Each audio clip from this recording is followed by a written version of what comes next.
Yeah. Imagine sitting on the stand and going, I want to testify I did the absolute bare minimum. It's not a good place to be, for sure. No. You're listening to the Help Me with HIPAA podcast, where HIPAA and humor collide to make learning fun. Your delightful hosts are Donna Grindle and David Sims. Relax. HIPAA help is on the way. Hello, this is Rich Hervig with Brightside IT out of Atlanta, Georgia, and you're listening to the Help Me with HIPAA podcast. Welcome to episode 288 of the Help Me with HIPAA podcast. My name is David Sims of HIPAA for MSPs and Security First IT, and joining me is Donna Grindle of Carton. Good morning, Donna. Good morning, David. How are you?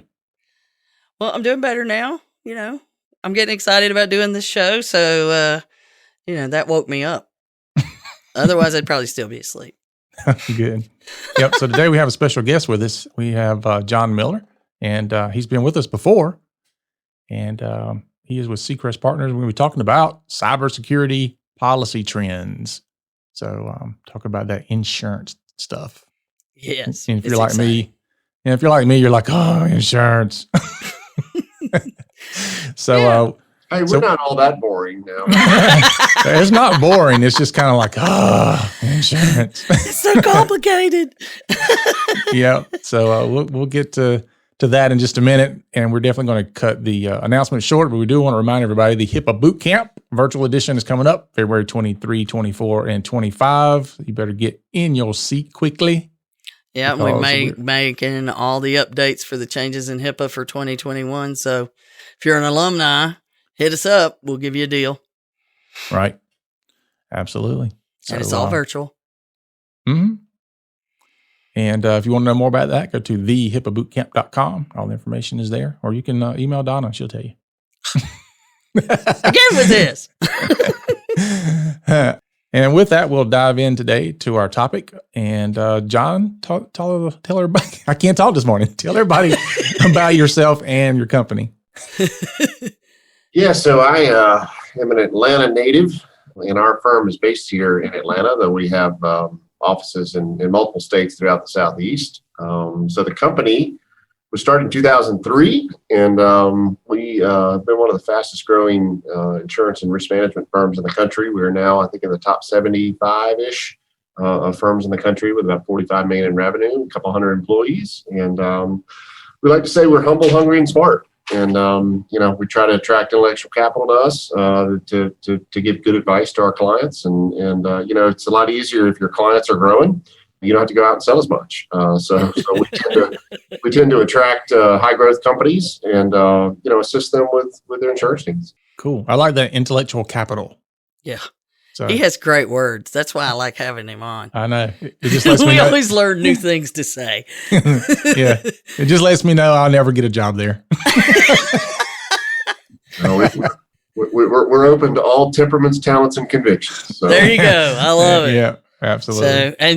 But just to make sure, because we always screw this part up, how do people get in touch with you guys if they're interested in learning more about your services and getting that intellectual capital? Yeah, absolutely. So our direct dial, kind of the main office here, 678-424-6500. And we've got a website, sterlingseacrest.com. There you go. Website. Awesome. So now we've done all the business. Let's get down and dirty, talking about insurance. Yeah. So our original plan here was to talk about the trends that we're seeing, like what you guys have seen with 2020 and the impact of all the cybersecurity and your thoughts on that and where you see us going. And then since then, we've got the recognized security practices thing coming through, and who knows by the time this comes out what we will have. But let's let you give us a little roll on your thoughts on 2020 and what you saw and the impact on all the attacks that we've experienced. Yeah, so it's been a rough year if you're an underwriter. So, you're making a promise on a sheet of paper to pay. And when those promises all have to be fulfilled all at the same time, it's pretty delicate seat to sit in. So the losses are mounting. And I'll give you some statistics on that. But the industry as a whole, from a cybersecurity or privacy, depending on how you kind of phraseology, is about $5 billion market. And the U.S. is by far the largest of those. And the expectation is we're going to grow about 20 to 30% each year, over the next few years. So boardrooms have become particularly attuned to cyber liability risk. It doesn't, you can't pick up the newspaper these days without having yet another, hack. And I know we're going to talk about SolarWinds in a second, but it is a real challenge from if you sit in the underwriter's seat. So just a little bit of data that might help everybody to kind of understand the average payment, and this is from the insurance industry, average payment in quarter three of this past year was $233,000. So when there is a claim, that's the average payment, and that's up about 31% from the previous quarter. Wow. So it's real dollars when you got to make payments on these things. Yeah. So if you look at 2018 versus 2019, it actually fell a little bit in that year, but there are two components to insurance pricing. The first is severity. That is when we got to make a big payment, a SolarWinds kind of a payment. What's that dollar amount? But the second one is frequency. And so while claims fell a little bit in 2019 and then ticked back up in 2020, frequency's on the climb in a significant way. So per kind of the way we do it is per 1,000 policies. And so in 2018, that was 4.2. So 4.2 claims per 1,000 policies. Okay. And in 2019, it bumped up to 5.6. We don't yet have the data for 2020, but the expectation is going to kick up again. So, kind of more throughput of claims results in higher dollars. And so we have both a frequency and a severity problem on this particular line. Whoa. That's so when you say, a lot of people say, 8 to 5.2 or something along those lines. It doesn't seem like a lot, but it's a lot when you're saying that each one of those averages $230,000. Yeah. So it's got to have a bigger impact, just a tiny little bit. Are you looking for it to be like a similar kind of jump or a bigger jump this year? What is your prognostication? I'm looking for it to be a bigger jump because of this factor. So the bad guys are getting smart. So the more uptake of insurance there is, the more they can demand from a ransomware standpoint. Okay. Yep. And so whereas it used to be, the ransomwares maybe 10 years ago were $15,000, $5,000, that kind of stuff. Now all of a sudden it is not uncommon at all for us to get 7-figure ransom demands. And so, with the adoption of insurance comes the knowledge. And by the way, if they're in our system, you don't think they're in our risk manager's email as well, looking up right. exactly how much we have in insurance limits associated with this loss. And so, it's funny. All of a sudden you get a demand and it's exactly the insurance limits that are available. Yeah. But they weren't in our system at all. Yeah, it's absolutely terrifying to understand just how much they're able to get in there and get around these days. And I don't think people really understand it. And where we're going there, though, the FBI and everybody's like, don't pay because it's only getting worse because we're paying. I mean, they're making $1 billion or more on some of these things. But it's a fine line for those who are in that position. I know years ago we talked, like before everything became what it is now, when you and I first started hanging out, and, it was like it was easier to pay. And I'm like, yeah, but OCR's changing that. That was one of our first conversations. It's still easier to pay, but there are repercussions no matter what you do. Are you still kind of seeing that payment is the route everybody's taking no matter what? Not no matter what. So, I mean, if you can get back up and running and you do have segregated data and there's kind of no harm, no foul around your operations, then people aren't paying, right? But you still have circumstances where you don't have a backup that is recoverable, and you're forced to pay. I mean, otherwise you're going to shut your business down. And so, to some extent, it's kind of the adage of, well, if the insurance is paying it, that's what we bought the insurance for. Let them pay it, yeah. Right? But do you treat? I give a great example. Like when you have something happen at your house or a little ding to your car, do you go and automatically turn that in insurance? No, you kind of think to yourself, well, gosh, if I ding this on my insurance, then my rates are going to go up. And right. And so you kind of keep that close. But there is a tipping point at which, if the tree falls on your house, you're turning in your insurance, right? Yeah. But basically what's happening is the tipping point's going up a little bit every year. But so are the demands from the bad Right. guys. And so, Yeah. it's a natural evolutionary process. And basically the market is evolving as those demands are going up to meet those demands on behalf of the customer. So who are the ones that end up having to pay? What do you find? This is a great segue into the things that you are seeing we have to fix to keep people from being in that position. Because, in 2019, it was big news that practices, they just shut down. Yeah. There's a couple of them made big news. Now, if they're doing it, they're keeping it quiet because I think they've realized you shouldn't be announcing those kinds of things. But, are there consistent issues that put people in a position where they have to pay and then they're struggling, because we often hear about you got to pay 2 or 3 times and all of those kind of things. Is there that tipping point you were talking about of where you get into that position where you have no choice? Yeah, I mean, I think every circumstance is different in terms of the impact to the business. So keep in mind that the cyber insurers are also paying for business interruption insurance. Right. And so to the extent that the business is going to be down for a period of time, kind of they have the risk either way. Mm-hmm. And so then they're going to do what is expedient for them. What's the least cost? Is it better to hold out on the bad guys and not pay them, but suffer the business income loss? Or is it better to go ahead and pay them?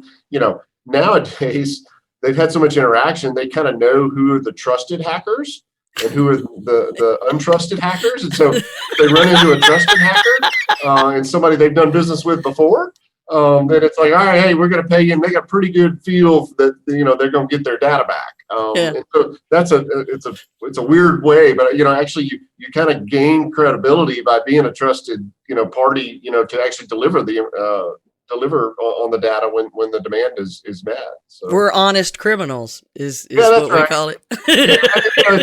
It's funny to me as I read through the claim files and talk to my insureds about it. There's almost like this social justice where, we're here to make you better kind of thing. But, oh, by the way, we also want our money. Yeah, we're testing your security for you. That's the whole thing. That's right. And so, David, I know that you're dying to get into the topic of, what should we implement to make it better, and the supply chain, which is something that David and I we've been harping about the supply chain for years. And I think everybody's getting a harsh awakening to what that means. One of the things that I'm starting to see from my clients is they're coming to me and they're saying, I need this audit form filled out for my insurance. I'm seeing that a lot. And so, which tells me that the insurance companies are wanting some type of assurance that that company is taking steps to protect data, follow governance and things like that. So speak to that on your side of the table, John. How is that looking? Because I didn't see that a whole lot in years past. It was some, but now I'm seeing it a good bit now. Yeah. So like every other line of business that is happening in the insurance business, we're always a few years behind the trends and what's going on. And so if I go back 5 years ago, there might have been 3 or 4 questions on an application, and the CFO or the practice administrator on the healthcare side, could largely answer those questions. Kind of, we have a backup system. Yeah, we use a firewall. Kind of simple stuff. Nowadays, you're exactly right. The questionnaires we're getting are multiple pages. And get down to a granularity where that C-level suite can't answer those questions. They're having to go to either internal IT resources or external IT resources to even be able to understand the question, much less answer it. And so that creates a higher level of compliance risk for the insured too. Because keep in mind, when you're signing that application, you are making a statement that you are doing those various things on there. And if you're not, that's fraud. That's insurance fraud. And so they got not only the ability to deny the claim, but also prosecute you for insurance fraud. Okay. So that's felony kind of stuff. And so there's a tremendous amount of scrutiny on the level of information that's being asked today, and ensuring that indeed the companies are following through on it. So. Yeah, which is kind of interesting, because if Donna and I ask somebody, are you doing these things and how are you doing them? Sometimes you get, well, I can't tell you because that's a secret. But, the insurance application comes in and it's asking the same kind of questions. And then all of a sudden, oh, we can answer these. But But it is sometimes difficult. I've even had some of them where I've had to call the insurance provider and say, I need more clarification on this question, because even I couldn't understand exactly what they were asking me for. But it's good though that, and I said this years ago, that it's going to take something else other than compliance that's going to push businesses or medical practices into complying with these types of cybersecurity frameworks. Yeah. And so we're starting to see that. Yeah, I mean, one of the biggest things is the liability risk. So I don't know whether y'all have covered on your podcast the recent Supreme Court decision in our state in Georgia around the privacy breach, and the fact that basically the Supreme Court came out and said, look, you don't actually have to have damages to the parties whose data is breached in order to proceed with litigation against the party that did the breach. And that ought to wake everybody up. That, if we can have liability in the absence of damages, and that's what the court said, that's a big issue. Because, by the way, that doesn't just apply to healthcare; it applies to everybody. Right. Throughout the at least in Georgia, and I think that's woken some boards of directors up. Certainly for the first time in a long time, or ever really. In the last 18 months, as I've gone to some board meetings where we're talking about risk management, we're talking about cyber liability, I'm having counsel show up from law firms. So the kind of IT security counsel subspecialist for the various law firm is showing up at that board meeting in consultation, in addition to me as an insurance provider and whoever their IT security executives are, because boards of directors are really focusing on this issue now. So yeah, it won't be long before they'll start adding therapists in those meetings. Yeah, well, we need those. Either that or Jack Daniels. One of them. Yeah, one way or the other, it's gonna have to, have a little break. And I tell you though, one of the things that I don't know, maybe back in the beginning of the podcast, we put on our recommendations and have for years of get the board involved. Make sure you put cybersecurity, privacy and security, whatever works on the agenda at every meeting. And even if you just stop in and say, hey, we've had some positives, it's important that you discuss it at every meeting. And I think now, because it became a green issue, then that's forcing it to happen. But you're seeing it happen. That's exciting to us, because that is how the visibility, you have to have leadership involved to make change. And if they're just like, yeah, check that box, that's the way the entire company runs. Well, one of the things that happens in litigation and as a tactic of plaintiff attorneys is they want to know, is there a systemic issue where this company just turned a blind eye to cybersecurity if you have a breach? And so don't think for a minute that, they kind of start at the rank. So as they do deposition in order, they're starting with the IT person at kind of the desk jockey, for lack of a better term. And then they're going to the IT manager, and then they're going to the CFO, and then they're going to the CEO, and then they're going to the chairman, right? And so as those people up the ladder start to participate in depositions, and they get started, have to answer questions about, what did you do, in your meetings? What did you do to address this particular issue that harmed my client? Oh, and then wow. much less those CFOs and CEOs have to sit on the stand and answer those very questions.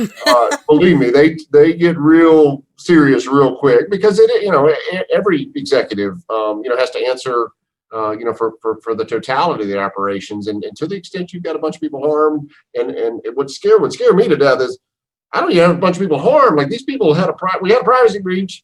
Nobody suffered any harm, yet I'm still going to be shelling dollars out of it.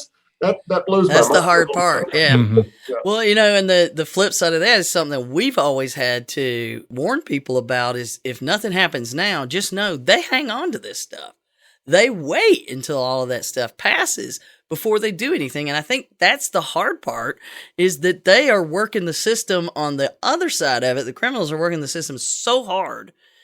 And the best thing to do is just not go down that path. Because once you go down that path, nothing looks good for a long time, as far as what my experience is. I mean, I don't see these things getting resolved quickly, I guess is what I'm getting at. Do you? No, they're not going to. So, we talked a minute ago about, or before we got on the podcast, about defensibility, right? And all the different things that you need to enable your defense attorney to have to portray to the jury that you've taken this seriously, and that you're kind of best in class, if you will, relative to defending these matters, or relative to protecting the data. And so there's kind of two levels of that. There's, did I meet the minimum threshold that the government requires? And then secondarily, did I go over and above that and do things that maybe even they didn't require? And I would tell you that the more I learn about this topic as I advise clients, the more I'm telling people, look, you got to be out ahead of this. You got to be way in advance of what just the minimum requirements are. Because when we're in litigation, we need to be able to say you did it better, faster, more thoroughly than anybody else. That's going to play well to juries. And so I think Absolutely. people are thinking about that. So. Well, you look at just earlier this year, the director of OCR said HIPAA is the floor. If all you're doing is HIPAA, and that's what unfortunately a lot of people think they have to do, and that's all they're going to do, you are doing the bare minimum, and we're having trouble getting people to do the bare minimum. Right. Yeah. Imagine sitting on the stand and going, I want to testify I did the absolute bare minimum. It's not a good place to be, for sure. No, I'm good. I did the bare minimum. I did HIPAA, you know. I think one of the challenges, though, guys, is the standard of care. Think of it this way. So like, let's say you were an engineer, or you're a doctor, or you're an accountant, right? All of those professionals have to meet the standard of care, right? And the standard of care changes with regard to liability claims. So if you're a physician, let's just use them as an example, and you're in New York City with all the resources and all the imaging and all that, your standard of care is higher than if you're in rural New Mexico with very little in the way of resources. Well, that same concept applies to IT professionals, okay? Both internal and external. So the more sophisticated you are, the more resources you have, the more that it's expected of you by society, right? Mm-hmm. And the standard of care gets lifted. So not only is regulation lifting the standard of care, but also additional resources. If you're Georgia Pacific, for example, and you got a big budget, like there's an expectation that you're doing everything you can to protect consumer information, versus if you're the little bitty practice that doesn't have much of a budget, it's granular at that level. But what I would tell you is, over time, the standard of care is going up for everybody. Yeah, like the Equifax folks, everybody kind of, and then that one guy is responsible for all those people. That one guy they tossed under the bus on the stand. And, if you believe that, yeah. I mean, there's no way. You can do like Trump and point to China or Russia or whatever, but that don't get you so far. Yeah, I know. You can't blame somebody else. Well, John, and that's the thing. Go ahead, David. You mentioned budgets, and this is something that is hard to find, and every once in a blue moon I hear somebody mention it. But what I've always tried to look for is, how can I communicate to a business what their investment should be in cybersecurity? And I've heard things, people say, well, somewhere between 3 and 5% of your gross number should be kind of what you're investing in there. Do you guys have anything that kind of suggests a range? That sounds about right to me. I don't know that if I have anything scientific on that where that's been studied, but that sounds in the ballpark of what ought to be expected. Yeah, I don't have any hard data around it should be X% of your budget, but that doesn't sound too far off. Okay. Well, and we've been encouraging people to just have that as a budget line item instead of rolling technology and security and everything into overhead, office expenses. No matter how small you are, you need to be tracking that you're doing these things, and know that having antivirus does not mean you have cybersecurity. No, that's right. Yeah, I even suggest that you make cybersecurity a separate line item from IT. It's supposed to be, yeah. Yeah. And that's one of the things that's encouraged throughout. It's one of the indicators that a lot of folks look at to see if you're taking it seriously. If you actually have those budget line items, then you can show you're doing that. Yeah, absolutely. So let's talk about supply chain and solar winds. Yeah, so you talk about a shock wave. So put yourself. Well, let me tell you a quick little story because y'all like stories. Oh yeah. So remember when Enron went down? Oh yeah. So there was one guy that wrote the surety bonds for Enron. And the story goes that he got fired while on the golf course. Like they said, don't even bother coming back. Okay. And so when it all hits the fan, somebody in these insurance companies gets fired. Okay. Right. Well, nobody wants to be that person. The challenge you got now, though, is it's not individual underwriting decisions relative to cybersecurity risk in individual circumstances, individual companies. Mm-hmm. When you have a solar winds thing happen, it's not even the head of the cybersecurity underwriting team that gets fired. It's the dang CEO of the company that said, why did you get us into cyber risk to begin with? Right. Why did we pay property and automobile and those kinds of things? Because the systemic nature of those supply chain claims is you basically put up all your policy limits for everything you wrote. Well, you got reinsurance for that, but your reinsurer, when you go to renew your reinsurance, is going to say, yeah, we just paid whatever, $30 million. Your reinsurance is now $25 million. Okay. So they get their money back in short order. Right. And what I would tell you is a solar winds event and the systemic nature of all the different people that were affected, from McDonald's, on up to the Treasury Department, has made a lot of insurance executives pause.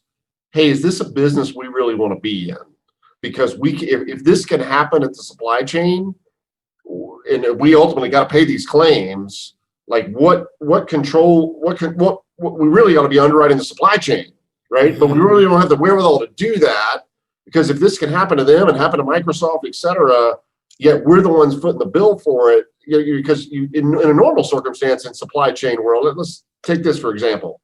Let's say we have a F-250s, right?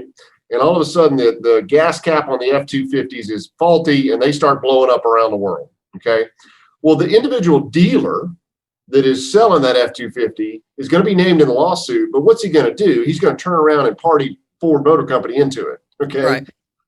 The inability to do that in this circumstance is a challenge. You were going to try to subrogate the claim back against the supply chain, but then they're going to say, oh, these are independent acts. And there are all kind of these defenses that are going to be thrown up. And so the underwriters got their hands full when the supply chain, gets hacked. Yeah, you're kind of backed in a corner there, aren't you? There's no way out. And that's my concern, is that you guys are going to be pushed and pushed and pushed to the point that fewer and fewer people are willing to back these claims. And then, that's supply and demand is going to kick in. And so we keep having that cycle going on. And I know that in today's world, like even for us, I am surprised that more people don't require coverage in the supply chain. Now, some of our contracts, and what we do is nothing like what David does. And I'm happy about that, David. So, but even with mine, a 1 million, 3 million, just for advice I might give, we have that. But for David and his business, when you're looking at, you're an individual in the supply chain and you want to do the right thing, how do we decide what kind of coverage helps us take care of our clients? Because we got a twofold problem. You got people that aren't taking care of their clients, and the people that really want to do the right thing. What do those people that want to do the right thing do? Well, they put requirements on their suppliers to carry certain amounts of insurance. Right. And by the way, this is happening, the inverse of this is happening in hospitals today. So I just this last week was dealing with a client who's going to be touching some PHI in a hospital system. It's a technology involved client. And the hospital said, well, look, you can come into our facility. We're happy to have you. We're happy to contract with you, et cetera. You got to have $25 million of cyber liability insurance. Whoa. Well, we can maybe get it. I don't know. We're trying. That's a lot. Yeah, I mean, so the problem is there's a capacity challenge, right? As those limits start to get higher and higher and higher, there's only so many people that are willing to put their balance sheet at risk for that, right? Right. And so it's interesting. I had one underwriter. I say underwriter. He's the head of one of the largest. He's a name brand CEO. Let me say it that way. So you see his advertisements on PGA Tour, Players, Chest, and all that kind of stuff. Anyway, I had a conversation with him, and it was very interesting. He said, we don't insure war risk because you can't underwrite for it.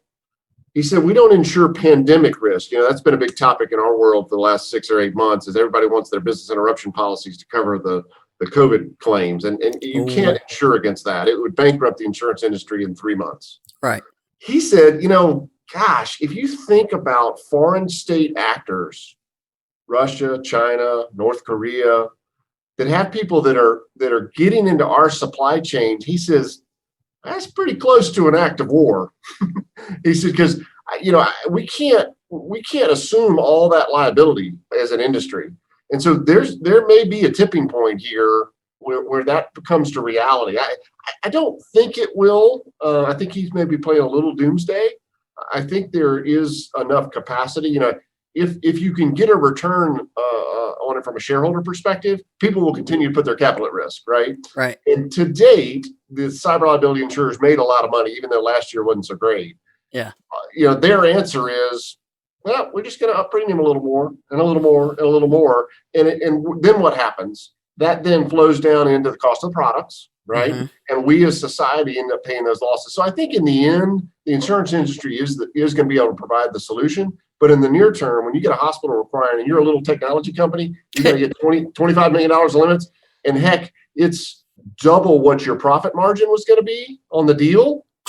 You're probably not going to be able to do that deal. How you think of that, David? You got 25 mil? Mm-mm. No. No, I have to borrow from you, Donna. Yeah, right. I'll just stroke a check tomorrow. She just back that truck up, that Brinks truck she's got. There you go. Yeah. Now I'll write a check in a heartbeat. I know. I'll write the check. Just don't do anything with it. It's pretty. It's artwork. So in this whole supply chain concept, I think, for me, when I'm advising my clients and I tell them, you need to do a better job vetting your vendors. So, the BAA is what a lot of folks are like, well, they signed a BAA. That's all I need to do. I was like, again, bare minimum. So what kinds of things in contracting are you seeing or we should be prepared for coming as far as, if I'm contracting down, if I'm upstream or downstream? So this is an area that many companies are not attuned to. And it's something that I know you've been preaching, I've been preaching for a long time. So the teeth of a contract, there are two key components. The first is the indemnity obligation to stand between you and the plaintiff relative to the negligence of that party. And it doesn't matter whether you're an IT consultant providing services, whether you're a software vendor providing services, a IT platform, cloud-based services, et cetera. There needs to be an indemnity provision in every contract. Now, having said that, Microsoft or Apple, when you go to them and say, I want an indemnity, they say, yeah, whatever. You want our software? Here's what it costs. Yeah. and they have the bandwidth, they have the might to do that, right? But there are many, many people that you can get to sign an indemnity agreement. So then the question is, all right, so now they're obligating the company to stand between you and the plaintiff. But what good is that if the company is bankrupt, right? So that's where insurance steps in. And so it's a two-part compact in the agreement, the indemnity first, and then insurance limits backing up that indemnity. And then you got to evaluate, what's our total exposure. So we've got some great tools around, tell me how many records you have, tell me how many employees you have. And I can, within, $500,000, I can get you what the maximum claim we've ever seen for your business is, or what the average claim is. Okay. And so, it may not be for a hospital system, probably is $25 million. That's probably what they're asking for it. for a physician practice or for a small manufacturer or whatever, it might be 3 million, 5 million.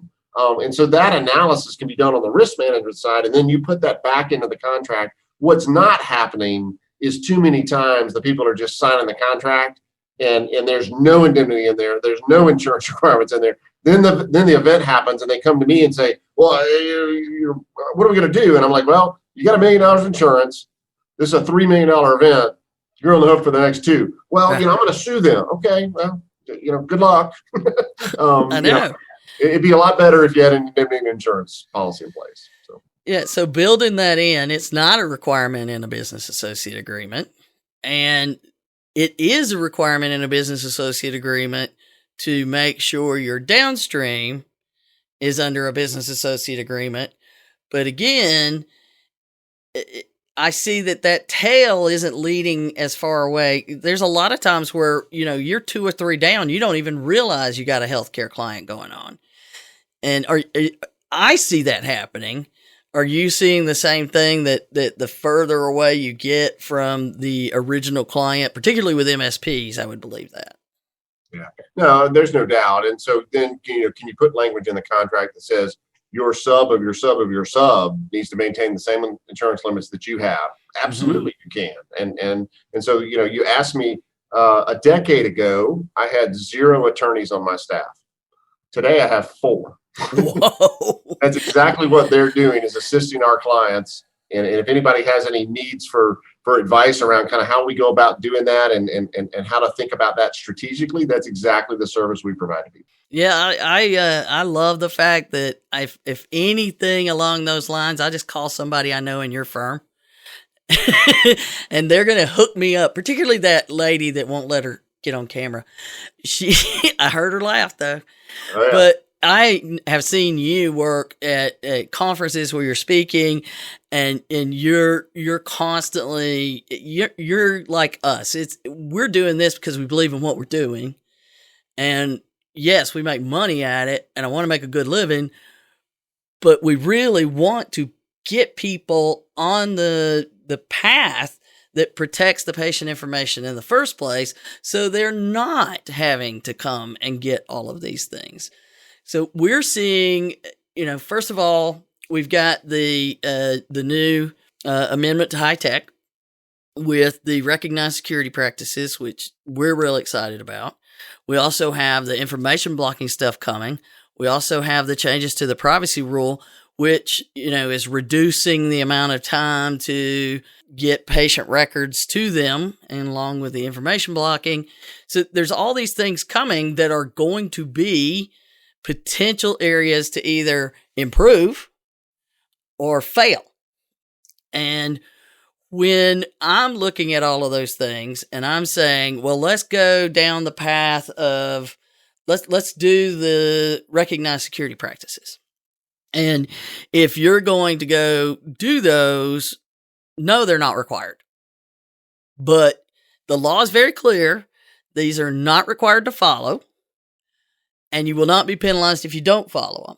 But when you and your 4 attorneys see that amendment, what are you going to be advising your clients?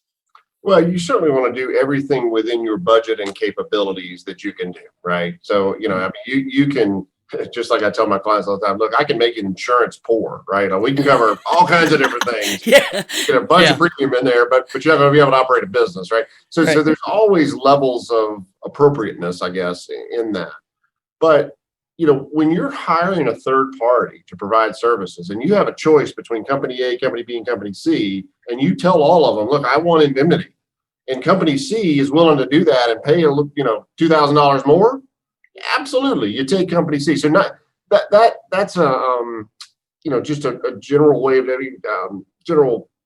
way that people need to act. General contractors have been dealing with this for decades, and you think about a subcontractor who doesn't want to take on any liability, and they say, all right, I'm going to hire you. You're going to put this in everyone. Well, no, we're not agreeable. Okay, well, I'm going to go hire this other subcontractor. Right? Eventually, everybody kind of gets on board and says, well, this is something I got to do if I'm going to be in the business. And I would tell you, the more demand there is from our customers for their vendors to do that, the more there's going to be adoption over time. Well, we're excited to see where this goes, because we felt, strongly that this is an important step to get above that minimum of check the box HIPAA made easy, as we say. And going down that path, we were right away asking you if we did these, our clients are already doing these. Does this help the premiums or hurt the premiums? And we were very educated on that. So I'd like for you to share that with everybody else, because we were not educated before. Yeah. So it's interesting. Some of the carriers have begun to require dual authentication, or they're going to charge more in premium. They require segregated backup, or they'll charge more in premium. It's very rare, though, that the carrier will give you a premium discount attributable to you having certain things in place. That is, there's an expectation that you're going to be doing certainly all the minimum requirements. And frankly, nowadays, particularly in healthcare, there's an expectation you're going to go above the minimum, right? So it's not, I was sharing with you earlier, it's not like, well, if I go get my 16-year-old to do a driving class, there's a 10% discount to my premium. Like, it doesn't work that way in buying commercial and cyber liability insurance. But I would tell you that if you aren't out ahead of it, you're going to pay more than you would have. But there's not necessarily a premium discount associated with particular compliance things. I think it's the backwards then, based on what you're saying. What I'm thinking is, it's not that you'll get a discount for doing it, but you may pay more for not doing it. That's correct. Yeah. But what if you're paying more for not doing it and then you start doing it? So relative to this one carrier that requires two-factor and segregated backup, they actually will put the discount back up. They will reduce your premium back down, right? There you go. Yay.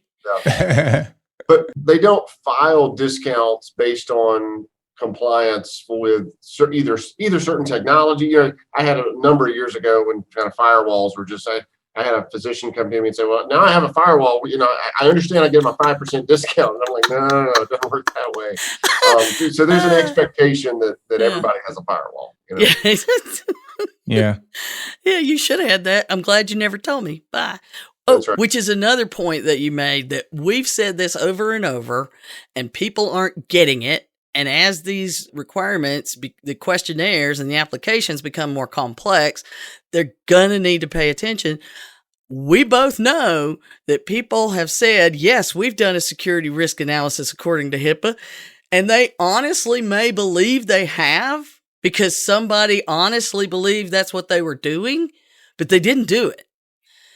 And there's that case, and then there's some who are like, yeah. They don't even read them. They're just like, yeah, we do this. Yeah, we do this. What happens up in there? What do we call that? Well, that's a good question. So technically that's fraud, and the insurer has every right to deny the claim. Okay. Does that happen all that often? No, it doesn't happen all that often. But what does happen is, if you are a prominent business and you make a false representation on an application, you might get one bite of that apple, and then you're not going to be insured by that insurance company the next year. And they'll non-renew you. And then once you're non-renewed, you get to pay half again, double, triple, because you have a non-renewal on your record at that point. And so, worst case is if you falsify it, you got potential state claims for fraud. By the way, against the person that signed the application. So right. It's a real liability. Yeah. But I don't see that as much as I see carriers, once they find out that you weren't forthright with them, just saying, what, we're done with you. And you end up in the alternative markets and pay double, triple. So either way you do it, you're better off doing it right, because that's what you're supposed to be filling out the form for. And I've seen the forms change just in the last 6 years, going from never mentioning HIPAA at all to asking at least about the risk analysis, and now requiring a whole lot more detail about what your cybersecurity programs are.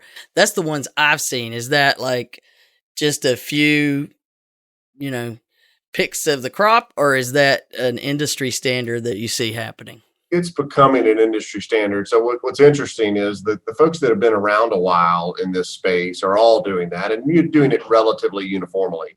Right. New market entrants, oftentimes, because they want to make it easy to do business, will water down.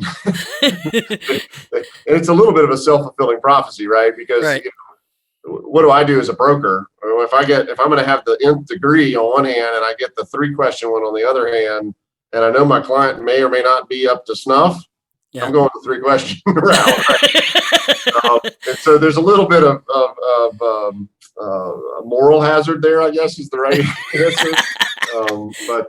But I would tell you that pretty quickly, even the new market entrants get burned a couple of times, and then they're like, all right, and I need to start asking these questions too. So are you seeing them standardize at all? Like David was mentioning the forms he's starting to see now, where, because one of the problems that I have when I'm helping business associates, they're doing the work and they want to complete these forms. They understand the importance of it, but these things are not like 5 minutes and it's done. So is there some sort of standard? I work with some folks that work with universities, and there's a standard in universities and all these different layers. And granted, it's not easy, but at least you can do that and then be prepared. Is there a way we can do that in healthcare? I'll just go with that.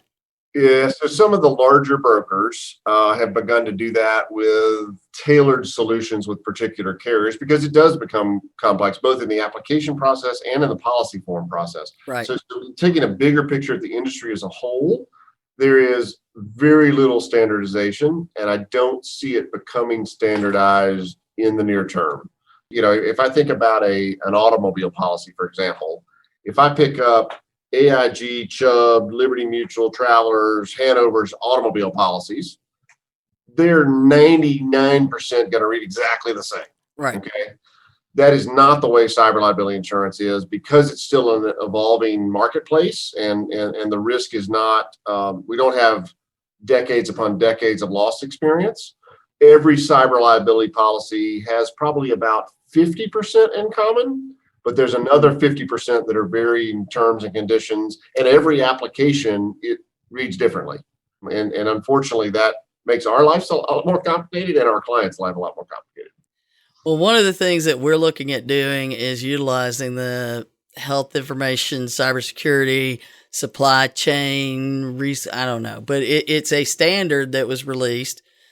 Similar group, just a different part than the 405D committee that does HICcup, along those same lines, and trying to find a way that we could say, here, this is a statement of what we're following in this framework, because there's all these folks are doing these, these companies are coming out and saying, well, we'll do the vetting.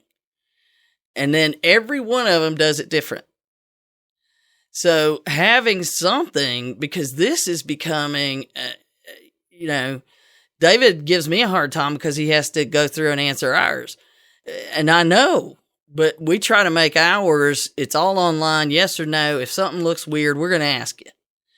But these larger groups, they're just buying that service and then having, there's somebody that goes through, and I'm on all these calls now, helping business associates. Okay, yeah, they work with me. This is what we do, and all of this to get past some of the barriers on these questionnaires. Yeah. One of the dangers I see to them too is if I lacked integrity and I had a client send me one of those questionnaires and it said, are you doing these security practices? And I knew that I should be doing them for my client, but they're asking me to answer the question for them. So if I didn't have integrity, I'd be like, oh yeah, I'm doing that. Right. But they're putting their name on it, not me. That's right. So that's something to be very concerned about. It is. I don't, it will eventually become relatively uniform, but we're at least a decade away from that. Mm-hmm. Yeah. It's hard to remember sometimes just how young this market is. I mean, when do you first remember doing a cyber coverage, getting involved in that? Well, that's actually an interesting question. So I was doing a presentation last year, right before COVID. So about 12, 13 months ago. And I was talking to an audience where I had, multi generations, and I realized that some of the people in the audience were not born when HIPAA was passed. Oh yeah. Yeah, I do that all the time. It dawned on me, oh my gosh, so it was the year that Hillary Care was in vogue. So what was that? 95, I guess it was when So Hillary right Care was before rolled out. 96 so that Yep. that is and I don't recall it being a regular topic of discussion until maybe around the time HIPAA actually became effective. I think that's the first time you really started hearing about it. But again, I mean, we're talking a very short period of time in the big picture, but well, it's like for a lot of people, when we say the security rule hasn't changed at all since 2005, and then to put that in perspective, that was before the iPhone came out. Yep. The very first one. I've had some local carriers that just 5 years ago I went to and asked about cyber liability, and they were like, we don't do that. We don't know anything about it. Yeah. And then now you see advertisements everywhere they're doing. I'm like, okay. Yeah, those now we know those are the ones with the easy questionnaire, David. Go on and get I know.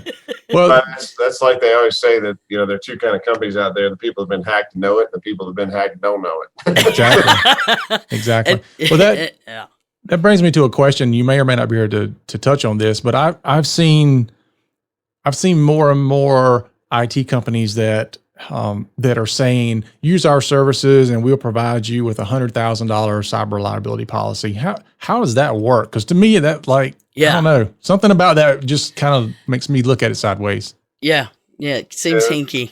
It's a little bit of fox garden hen house going on there. So the answer is you can get an insurer to put a program together as long as you're willing to bring volume to them, right? And so what they're doing is they're just paying a couple $100, so maybe a couple $1,000 per client to wrap their services into a cyber liability policy that they're buying on behalf of their clients. And then of course they're just marking the client's cost up, to account for that. So it's gimmicky, is what I would say. And if any customer that is relying upon that as their sole defense, Right? Probably hasn't kind of thought through the real risk that they have. I would want an independent party being my insurer, because it may well be the very person that's selling this to you that is the proximate cause of the issue, and I wouldn't want the insurance to flow through them as well. So it's good, very good point. And I think I've only had somebody ask me once, do you provide coverage? And I'm like, no. Why would I? I know. I'm like, you don't want that for me, No. And I think that the way I looked at him so incredulously really made him go, oh, maybe I don't want that from that other vendor I'm comparing. All right. So, John, what else do you have? We have had a lot of your time, and I know it's quite valuable. So what else would you like us to make sure we start getting the word out about the things to consider, the things to be aware of, the actions we need to take moving forward to better protect all of us from the level of liability that you see that we're facing right now?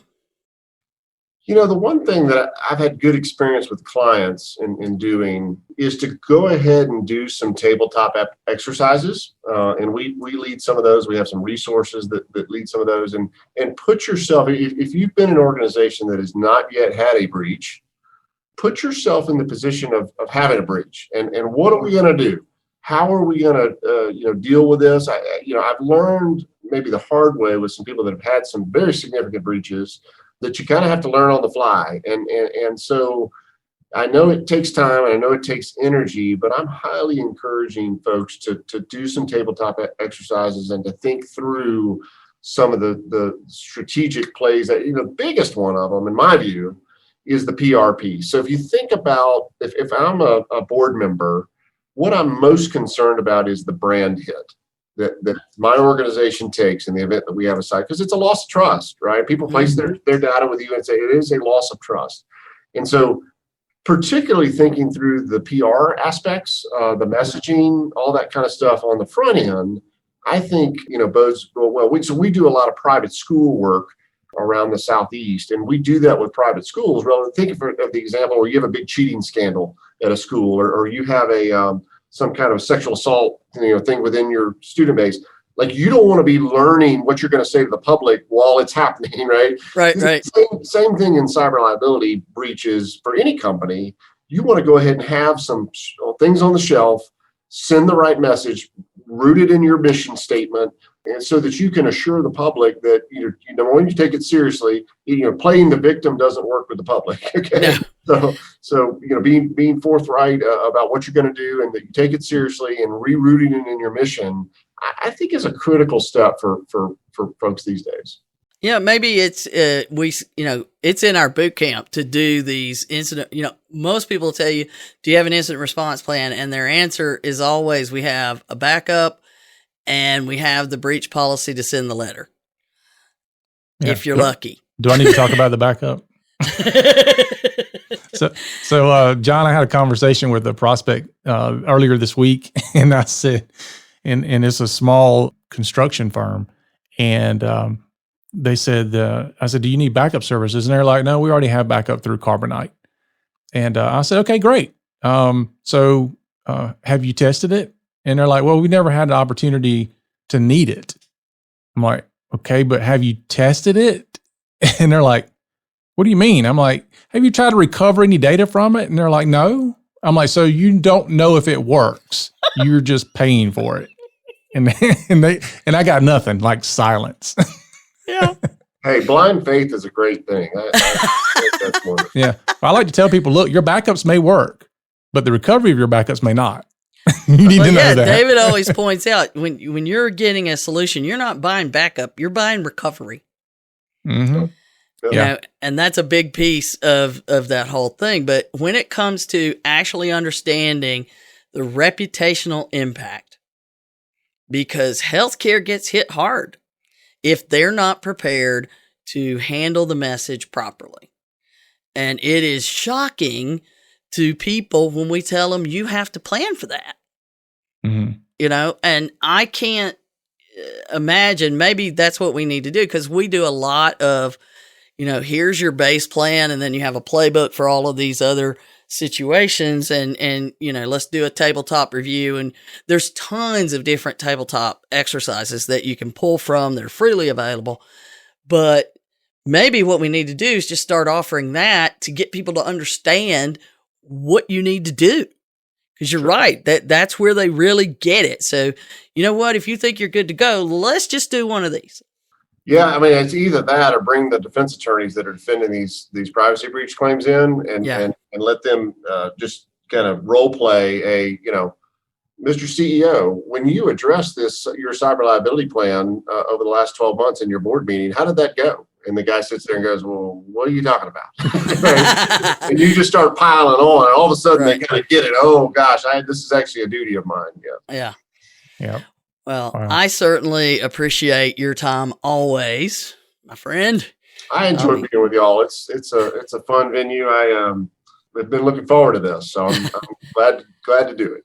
Well, as things progress, that we'll get you back. I mean, our plan was obviously to get you back sooner in 2020, but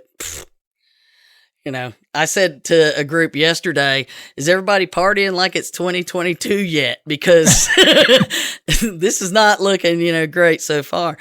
But clearly, to, basically summarize, I guess, where we are, it's time to step it up. It's time to take this and put it in the boardroom, put it in the meetings, all the things we've been preaching. Go back and listen to those and talk to a guy like John, because he's out there. He's seeing what happens. Go ahead and ask him questions. And this guy, he'll answer the questions. So he gave you how to get in touch with his firm. And I think that it's absolutely essential today that you're making business decisions based on the actual risk you're facing. And I think the thing that's really missing is that people don't understand the risk, and that have them do an incident response tabletop is eye-opening. I am sure you've seen some people I know we've seen people in our boot camp go, we actually have one lady who said, I don't think I've been doing this for years. I'm not too worried about it. I think we were 2 hours in and she threw her pen down and said, well, I've been doing this wrong for 10 years. So it's definitely a thing that I think everyone can learn from talking to people that are outside the system, looking in and seeing what's happening. So I encourage everybody, if you don't have a guy like John, give him a call. And, what I would say to everybody is, any friend of David, any friend of Donna's is a friend of mine. So, even if you've got a long-term insurance relationship and it's your brother-in-law or sister-in-law or whatever that's your insurance agent, you just need some insight, feel free to call us. We're here to help and happy to help. Yeah. And I can attest to that. That is absolutely the case, folks. And I know that they've always been helpful to us, and we appreciate all that you guys do. And we're looking forward to, doing a little bit more because I like hanging out with you too. And, but if there's anything at all that, we can say about HIPAA is, remember, HIPAA's the floor. Mm-hmm. And as John's pointed out, standard of care is rising. So listen in to a few more of the podcasts we've been doing and, pay attention because this is the time to get in. We've talked about the 12-month thing with the new amendment. We've talked about all these reasons. Every day you're not doing it is a day you're getting yourself in trouble. And paying higher premiums. or what is it that you're not renewed? And apparently that's like blacklisted in the insurance world. Yeah. Is that it? That's bad. Yeah. Sounds bad. Yeah. All right. That's our show for today, folks. Thanks for joining us. Thanks again, John Miller, for being on the podcast again. And I'm sure we'll have you back. Remember, folks, to rate us and get our podcasting app because we have an app. And don't forget to send all your questions to Donna. She has nothing better to do but answer your questions. So remember, for Donna and John and myself, that HIPAA is not about compliance. It's about patient care. You've been listening to the Help Me with HIPAA podcast, hosted by Donna Grindle and David Sims. The show created to help you with HIPAA. For more information or to ask us a question, visit our website at helpmewithhipaa.com. Neither Donna Grindle or David Sims are attorneys, and they do not offer binding legal advice concerning regulatory compliance. The information in this podcast should not be relied upon or construed as legal advice in any way. Consult your attorney for legal advice concerning compliance with HIPAA regulations.